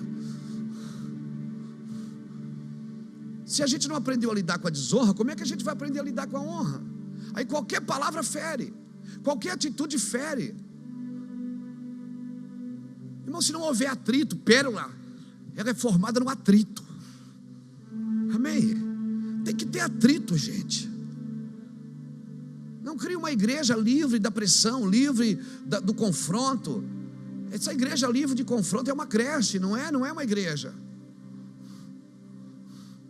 É cheio de crianças que de vez em quando você tem que acender uma árvore de Natal com pisca-pisca e dar uns presentes, senão eles não voltam mais. O que atrai profetas não é árvore de natais piscando, é uma sarça queimando. O que atraiu Moisés foi a chama daquela sarça, não foi ela piscando. Não é atrativo. Chega de atrativo na igreja, Jesus. Amém? Chega de atrativo. É que quando a gente vai perdendo as coisas aqui, olha, presta atenção nisso. Quando a gente vai perdendo as coisas aqui dentro, a gente começa a apelar para as estratégias aqui de fora. Quando a gente perde os princípios aqui dentro, a gente começa a apelar para as estratégias de fora. E a gente está sempre procurando uma estratégia boa, e Deus está procurando homens bons. Homens bons. Homens bons vão gerar boas estratégias. Aleluia. Então, irmão, Jesus pegou os discípulos e levou ali em Cesareia de Filipe. Por quê? Ali em Cesareia de Filipe tinha uma caverna, onde a Grécia, onde eles tinham feito um templo. Se eu não me engano, quem fez o primeiro templo foi Alexandre o Grande, ali nesse lugar. E ali era a Cesareia de Filipe. Eles adoravam o deus Pan, que vem, a palavra pânico vem de Pan, desse deus aí. E ali eles achavam que era a porta do inferno. Ali eles adoravam, faziam ofertas de animais, faziam oferta de pessoas. Eles ofertavam ali porque eles achavam que ali era a porta do inferno. E por isso que os judeus evitavam ir ali, porque esse deus Pan, ele era adorado com orgias. Ele era adorado com sensualidade, com orgias, eram praticados ali. E Jesus levou exatamente os discípulos ali. Jesus levou eles ali e perguntou: o que é que vocês acham que eu sou? Jesus leva os discípulos ali para dizer que as portas do inferno não iam prevalecer contra ele. Eles dizem que isso aqui é a porta do inferno, pois eu digo que as portas do inferno não vão prevalecer contra mim. Aqui não vai ter porta do inferno. Foi ali que ele falou pela primeira vez sobre a igreja. Foi a primeira vez. Ele foi ali fazer o quê? Ele foi ali fazer um ato profético para dizer para aqueles demônios assim: as portas do inferno não vão prevalecer. Porque os demônios não são onipresentes. Os demônios não são onipresentes. Eles não estão em todos os lugares. Eles são territoriais. Por isso nós precisamos ir nos territórios para expulsar.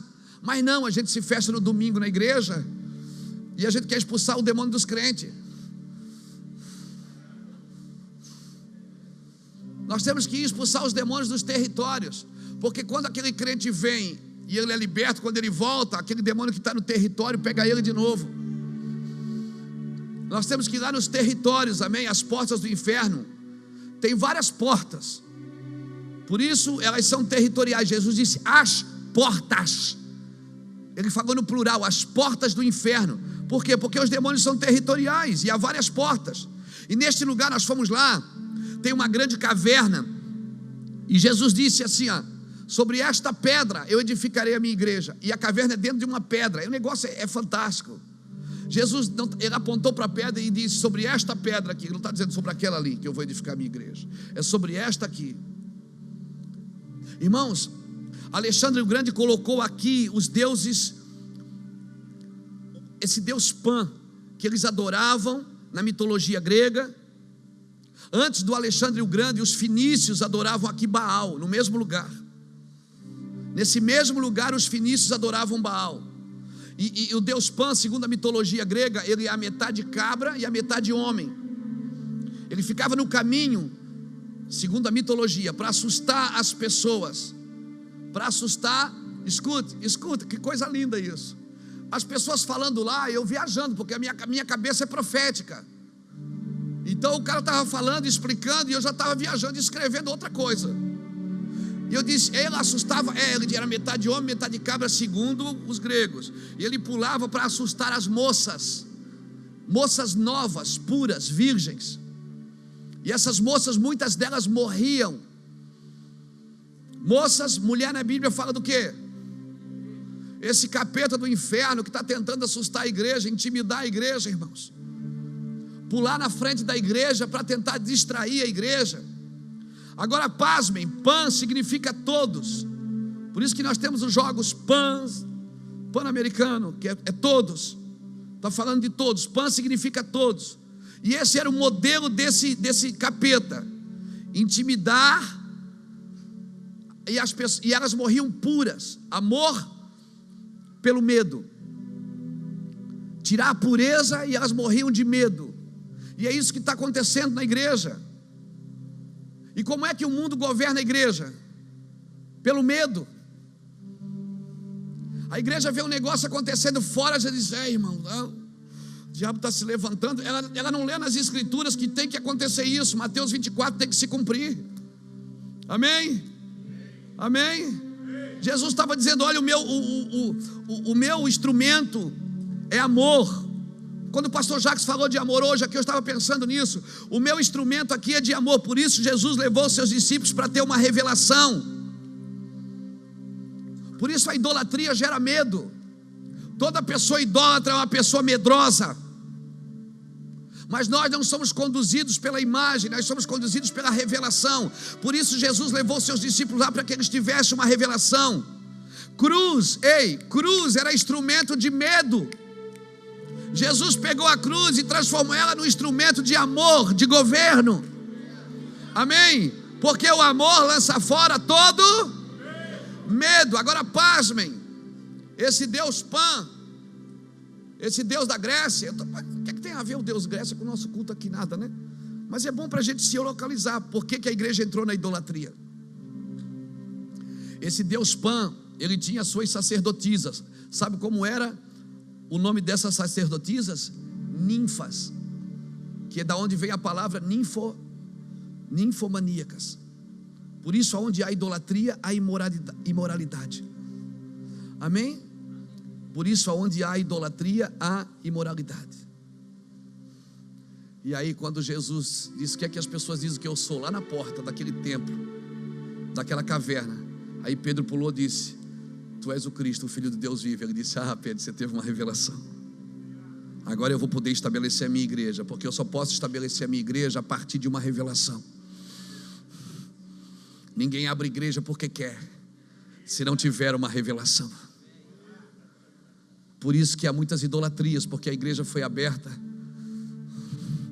sem uma revelação. Foi aberta a partir de um homem que busca a idolatria para si, que busca aplauso para si. Amém? Chega dessa idolatria. A igreja não vai mais crescer por estratégias de multiplicação. Ou a gente para tudo agora para nutrir a igreja. Mas tem que crescer, pastor. Até o crescimento tem limite. Se seu filho passar de 2,5 metros, você leva no médico, tem algum problema, é uma anomalia. Porque depois do crescimento, ele disse: crescei e depois sujeitai toda a terra. Se você não está multiplicando para fora, você está aí multiplicando só para dentro. Isso não é a igreja de Jesus. A igreja, ela multiplica, ela cresce, depois ela tem que multiplicar e depois ela tem que sujeitar toda a terra. Aleluia, louvado seja Deus. Por isso, chega de fazer sombra. Por isso, chega de lachon hará, língua maldizente. Por isso, chega de idolatria. Ensine o povo a mensagem completa. Ensine a mensagem completa desta nova vida. Diga para as pessoas: eu não sou o Cristo, eu estou só preparando o caminho. Eu sou uma voz, nem o que eu falo é meu, a voz que clama dentro de mim é que fala. Eu sou a voz do que clama. Tem alguém comigo aqui? Aleluia. Tem alguém comigo aqui? Louvado seja Deus. Você está entendendo isso? Pegou isso no seu espírito? Podemos terminar? Se nós queremos um avivamento, nós precisamos parar de fazer sombra e voltar a brilhar a luz. Brilhe a vossa luz, ele disse. Ele não disse faça sombra, ele disse brilhe a vossa luz diante dos homens, para que eles glorifiquem o Pai que está no céu. Então nessa noite,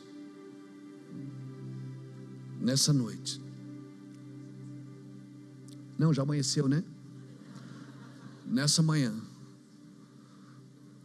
você que está disposto a dizer: pastor, eu quero parar só com esse desfile que faz sombra só. Eu não quero mais fazer só sombra.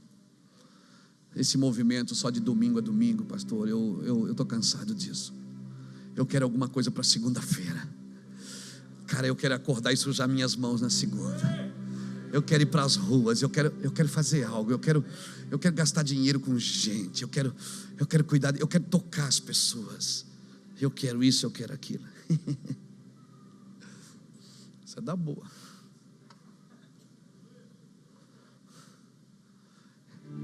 É isso, querido. É assim que tem que ser. Esse é o dia de coragem. Amém? É isso mesmo. Alguém põe isso aqui no lixo para mim? É isso mesmo que vocês estão pensando?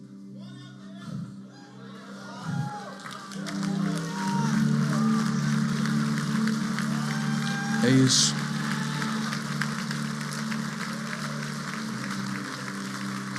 Chega. Menino, você acabou de me dar uma mensagem. Chega de entorpecer as nossas mentes.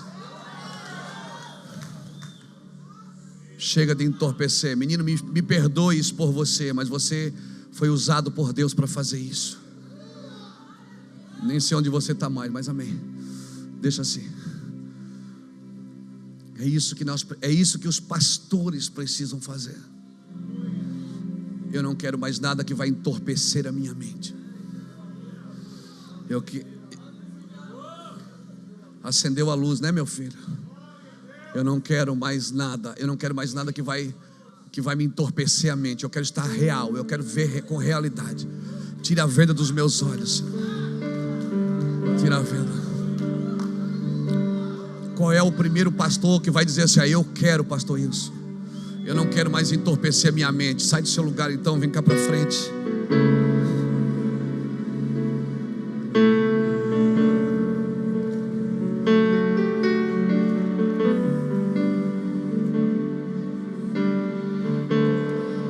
Faz-me morrer para as coisas desse mundo. Tem muita gente sendo entorpecido na sua mente porque o evangelho que deveria estar sedando os seus sentidos não está mais. Como um vento derramado em minhas feridas, que me cura, restaura a alegria. A oferta que vocês deram para o Peru deu R$ 2.849. Amém? Louvado seja Deus. Obrigado, irmãos. Deus abençoe vocês. Teu perdão é glória a Deus. Que eu preciso. Eu quero orar por você. Chega de entorpecer as nossas mentes com um evangelho que nos anima por fora, mas não nos transforma por dentro. Chega, irmãos. É isso que eu quero, é isso que eu sonho. Sem medo, cara limpa, sem medo de se jogar no chão e dizer: cara, eu quero mudar de vida. Eu quero um evangelho que me transforme. Eu quero viver um evangelho que vai transformar meus filhos. Eu estou cansado de ir em muitos lugares onde os filhos dos pastores estão pedindo: pastor, ora pelo meu pai. Os filhos dos pastores estão pedindo: pastor, ora pelo meu pai. Meu pai precisa voltar para o ministério da forma que eles... Eu me lembro quando meu pai começou, pastor. Meu pai era um homem de Deus. Mas meu pai, hoje ele é vítima de um sistema. Ele tem que dar respostas. Ele tem metas para cumprir. Meu pai não é esse homem. Os filhos estão clamando pelos pais, irmãos. Os filhos estão clamando e dizendo: me ajude. Esse garoto que veio aqui e deixou drogas, isso era drogas. Sabe o que ele está dizendo? Eu não aguento mais isso. Eu não quero mais isso. Resta a nós, os pastores, dizer: eu não quero mais isso. Eu não aguento mais esse evangelho barato. Eu não aguento mais esse evangelho artístico. Eu não aguento mais esse evangelho que está entorpecendo a minha mente. Me tirou da simplicidade, me tirou... Eu sei que não foi isso que tirou você do mundo e colocou você num púlpito. Eu sei que muitos de vocês estão empurrando com a barriga os seus ministérios, porque tem que dar uma resposta para a denominação, tem que dar uma resposta para as pessoas que elegeram vocês. Mas não tenha vergonha de domingo ir no culto e dizer: gente, ó, eu não sou esse cara que você pensa, me ajude. Eu preciso de ajuda. Ore por mim, gente. Eu vou ser gente a partir de hoje. Eu não vou mais criar um evangelho para que vocês... Um evangelho de plástico, sem sentimentos, sem toque, sem amor, sem beijo.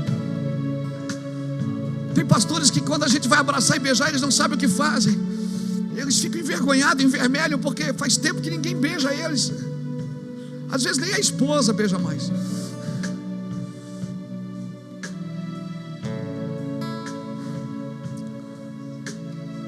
Por quê? Porque nós criamos um mundo de idolatria. Deixamos que as pessoas pensem da gente mais do que somos. São sombras. Sombras, sombras, sombras. Quando se der uma diarreia boa, chama os membros da igreja para assistir. Diga, vem cá em casa para você ver como eu estou. Para você tirar a sua fé apoiada em mim. Alguém diz assim para a gente: pastor, ora por mim porque eu tenho fé na tua oração. Não, você tem que ter fé na sua oração.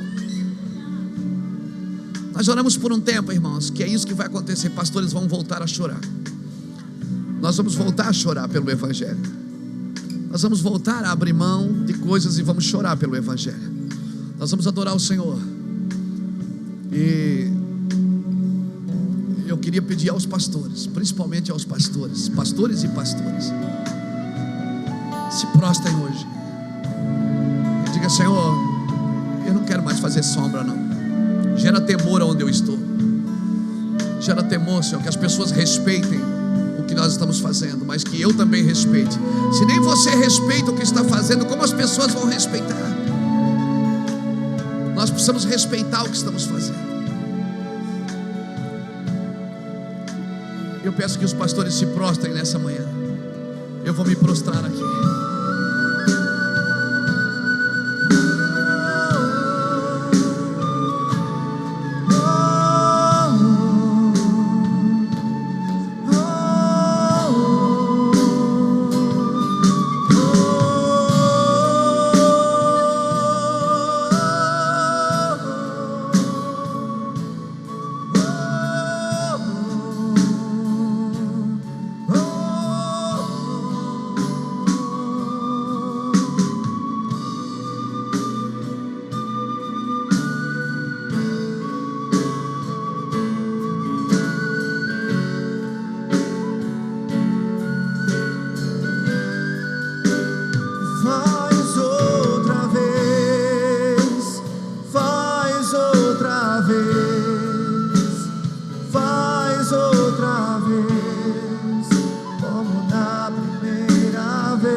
Derreta com teu fogo.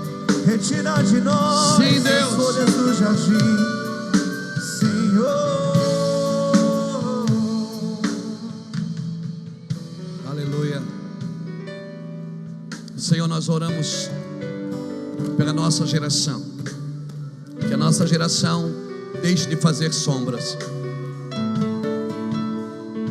Eu sei que tudo que trouxemos até aqui foi para um tempo, Senhor.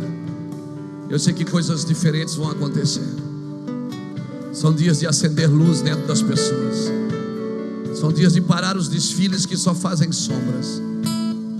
São dias de acender a candeia. Acender a candeia. São dias de acender a candeia.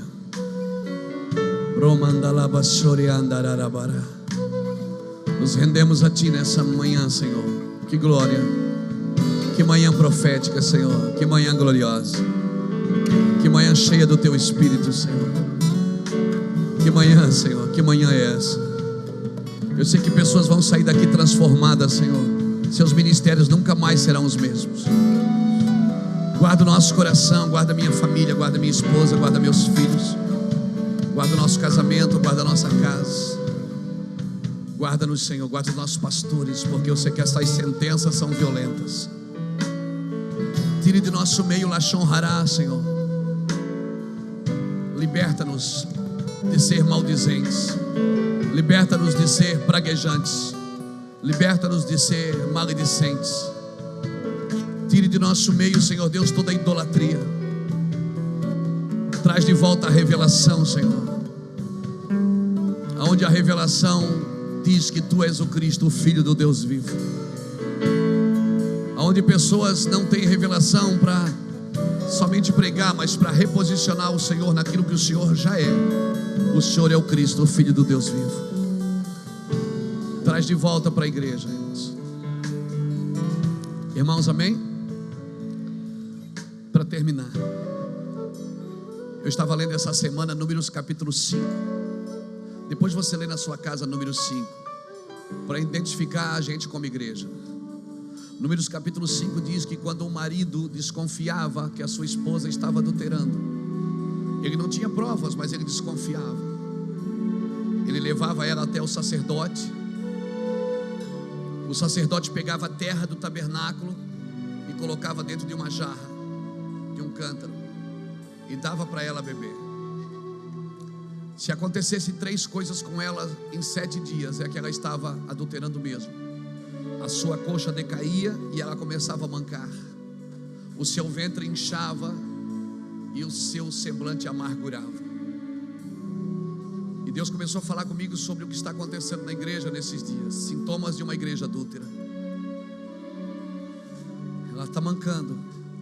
O seu ventre está inchado, mas não está gerando. Isaías 26 diz que ela está gerando vento, e o teu semblante está amargurado. Pessoas feridas na igreja com o microfone na mão, pregando e cantando, estão feridas. Há uma amargura na igreja, assim, parece que, por quê? Porque a gente não alcançou os nossos interesses pessoais. Muitos líderes estão frustrados com o microfone porque não alcançaram os seus interesses pessoais, quando o interesse do Senhor é coletivo. Que o Senhor nos liberte desse adultério, irmãos, dessa amargura de espírito, desse manquejar e desse ventre vazio. A minha oração é que o ventre vazio volte a funcionar, volte a gerar filhos, que a gente pare de mancar e corra a carreira que nos está proposta, que a gente volte a ter alegria, que Cristo seja a nossa satisfação, que a gente não precise nada nas mãos para ser alegre, que Cristo volte a ser a nossa satisfação, e as outras coisas então nos sejam acrescentadas, mas que Cristo volte a ser a suficiência da cruz, a suficiência do Evangelho, que a gente não precise agregar nada na igreja para se sentir bem, que Cristo seja suficiente de novo, que a gente não precise dar mais águas ungidas para ninguém, lenços ungidos, panos ungidos, que a gente não precise de entretenimento para trazer os jovens de volta para a igreja, que a gente não precise gerar uma coisa que Deus mandou a gente atrair, que Cristo seja suficiente, que quando nós formos questionados pela nossa fé, a gente diga a única coisa: Cristo em mim é a esperança da glória. Cristo em nós é a esperança da glória. Como é que você explica esse sucesso? Cristo em mim é a esperança da glória. Mas você mora na favela, mas Cristo vive em mim. Mas você não tem tudo que gostaria de ter, mas Cristo habita em mim. Mas o seu ministério nem cresceu muito, mas Ele cresceu em mim. Eu me sinto maior por dentro. Aleluia, aleluia. Tem alguém comigo aqui? Levante sua mão e aplauda ao Senhor bem forte. Aleluia, aleluia, aleluia. Mistura isso com glória a Deus e